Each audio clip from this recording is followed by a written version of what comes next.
Hello. हाय। राधे राधे। जय श्री कृष्णा। नमस्कार मेरे प्यारे साथियों। मैं यशवंत पौधा आप सभी का राजस्थान जीके के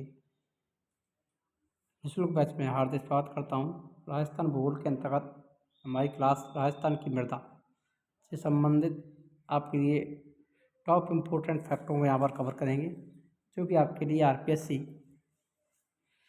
की सभी भर्ती परीक्षाओं, रीट, चतुर्श्रेणी, हाईकोर्ट भर्ती परीक्षा, first grade, second grade, PDU और कंपटीशन एग्जाम के लिए इम्पोर्टेंट क्लास रहेगी।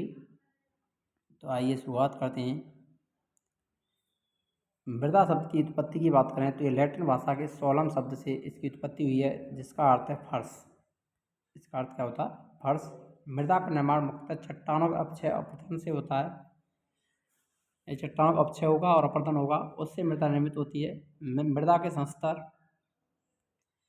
मृदा की विभिन्न परतें अपने ऊपर या नीचे की परतों से भौतिक या रासायनिक रूप से भिन्न होती हैं। इन भिन्न परतों को मृदा संस्तर कहते हैं। मृदा के मुख्यतः 3 संस्तर पाए जाते हैं। कितने पाए जाते हैं? 3। का संस्तर यह सबसे ऊपरी परत होती है, जहाँ पौधों की वृद्धि के लिए अनिवार्य जैव पदार्थ, खनिज पदार्थ और पोषक तत्व पाए जाते हैं। खासा स्तर में का व गा के दोनों से प्राप्त खनिज पदार्थों के घटक पाए जाते हैं। घास स्तर इसकी रचना ढीली जनक सामग्री से होती है। ऊपर की दोनों परतों का निर्माण इसी से होता है। इन तीनों संस्तरों के नीचे एक चट्टान होती है, जिसे जनक या आधारी सेल चट्टान कहा जाता है। संस्तर का, खा, गा और जनक चट्टान।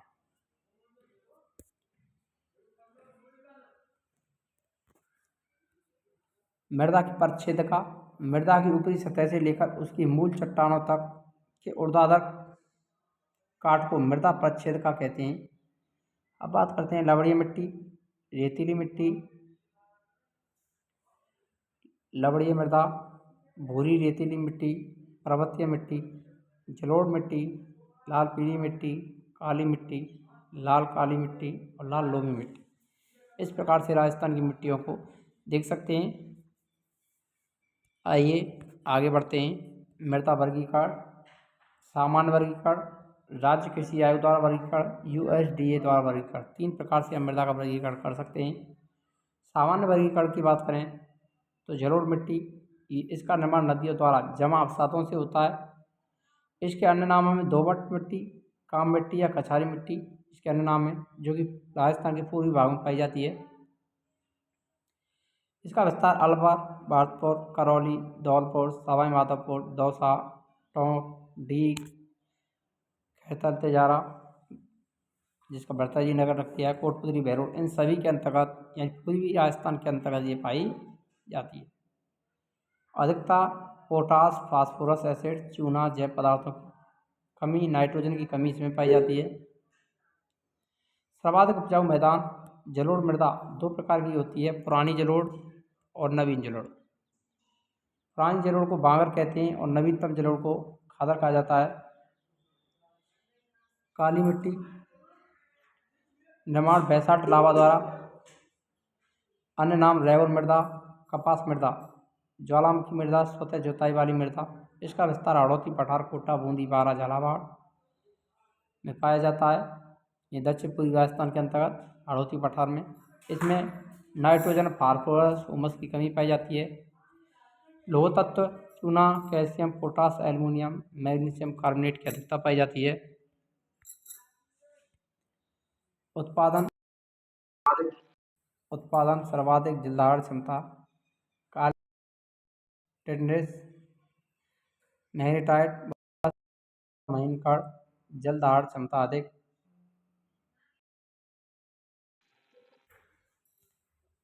रेतीली बलुई मिट्टी, जिसका निर्माण ग्रेनाइट चट्टानों के अपर्दन और टैथिस सागर कैप्सिस के रूप में हुआ है, जो कि पश्चिमी राजस्थान में पाई जाती है। अन्य नाम बालूरेट, एंटीसूड, मरुस्थलीय मिट्टी।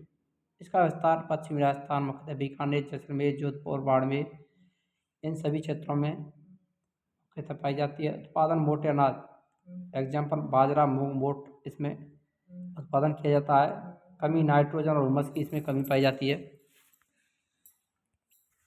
अधिकता की बात करें तो फास्फेट और चूने की इसमें अधिकता होती है। राजस्थान में सर्वाधिक विस्तार इस मिट्टी का सबसे ज़्यादा विस्तार पाया जाता है। न्यूनतम जलदाढ़ की क्षमता और लवणीय प्रकृति की मृदा होती है। अब बात करते हैं पर्वतीय मिट्टी की, या जिसे बनिया मिट्टी भी कहते हैं। यह मृदा अम्लीय प्रकृति की होती है। अन्य नाम अधूरे निर्माण की मृदा। विस्तार अरावली पर्वतीय क्षेत्र में सिरोही, उदयपुर, राजसमंद, अजमेर जो भी क्षेत्र हैं अरावली पर्वतीय के अंतर्गत आने वाले क्षेत्रों में ये मिट्टी पाई जाती है। अधिकता की बात करें, हुमस, अम्ल, जीवाश्म कमी, पोटास और फास्फोरस व चूना की कमी। उत्पादन की बात करें तो मक्के का उत्पादन इस मिट्टी में अधिकतर किया जाता है।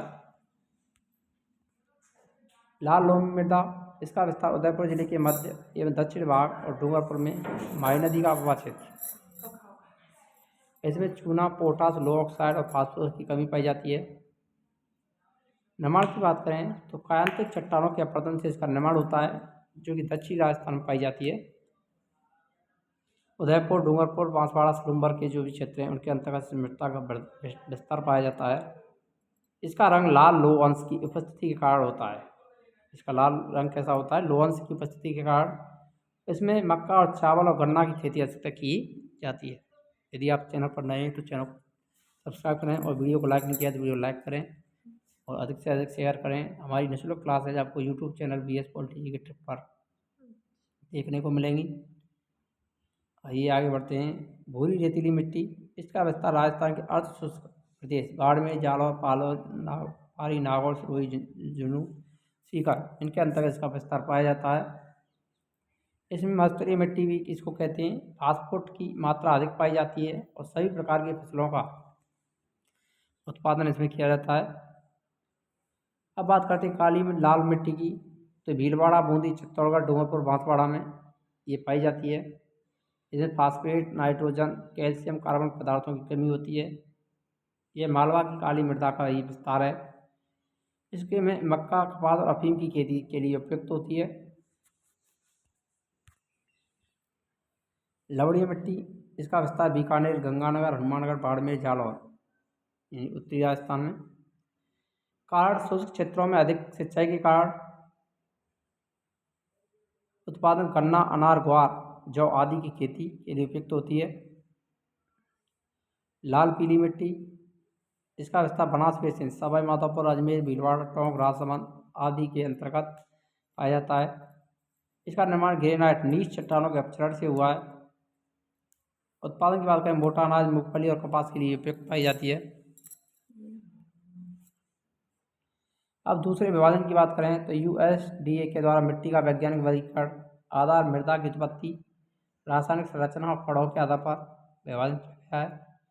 इसके 5 प्रकार बांटे गए हैं USDA द्वारा: एरिडीसोल, एंटीसोल, अल्फीसोल, वर्टिसोल, इंसेप्टिसोल। वैज्ञानिक नाम की बात करें तो एरिडीसोल, एंटीसोल, अल्फीसोल, वर्टिसोल, इंसेप्टिसोल। मृदा: शुष्क मृदा, रेतीली मृदा, जलोढ़ मृदा, काली मृदा या लाल मृदा। विस्तार: शुष्क मरुस्थल, अर्धशुष्क मरुस्थल, पूर्वी मैदानी प्रदेश, आड़ोतिया पठार, दक्षिणी राजस्थान और अरावली में।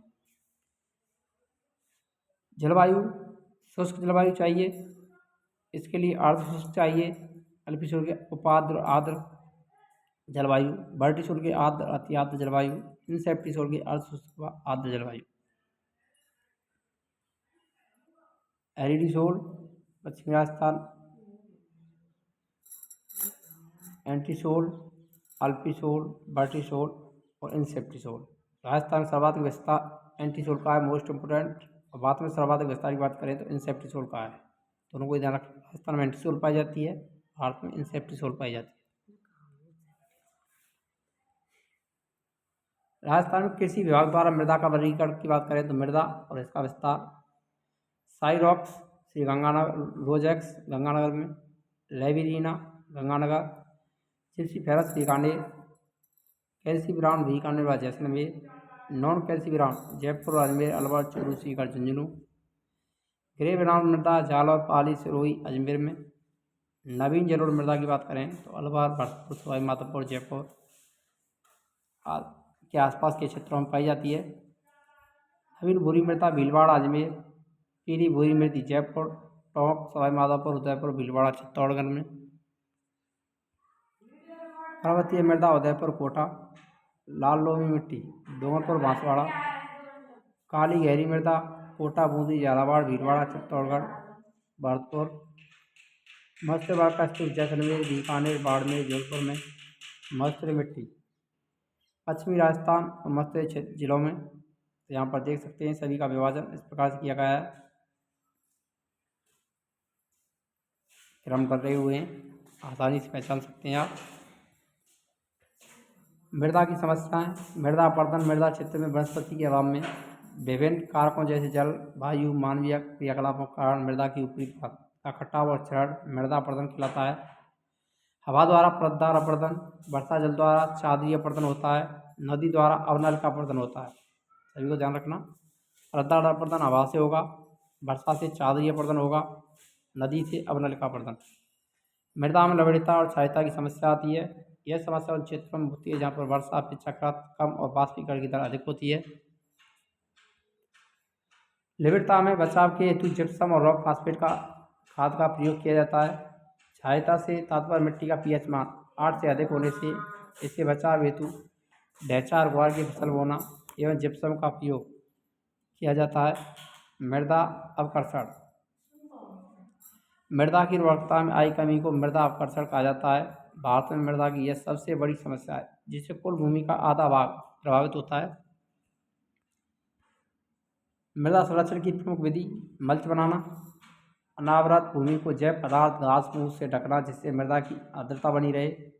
वेदिका निर्माण, तीव्र ढालों में सीढ़ीनुमा कृषि करना, समुच्च रेखीय रोधिकाएँ, पथरी घास मृदा का उपयोग करके समुच्च रेखीय रोधिका बनाना, इनके सामने जल एकत्र करने के लिए खाई बनाई जाती है। समुच्च रेखीय जुताई, ढलान के साथ समकोण बनाते हुए खेत की जुताई की जाती है।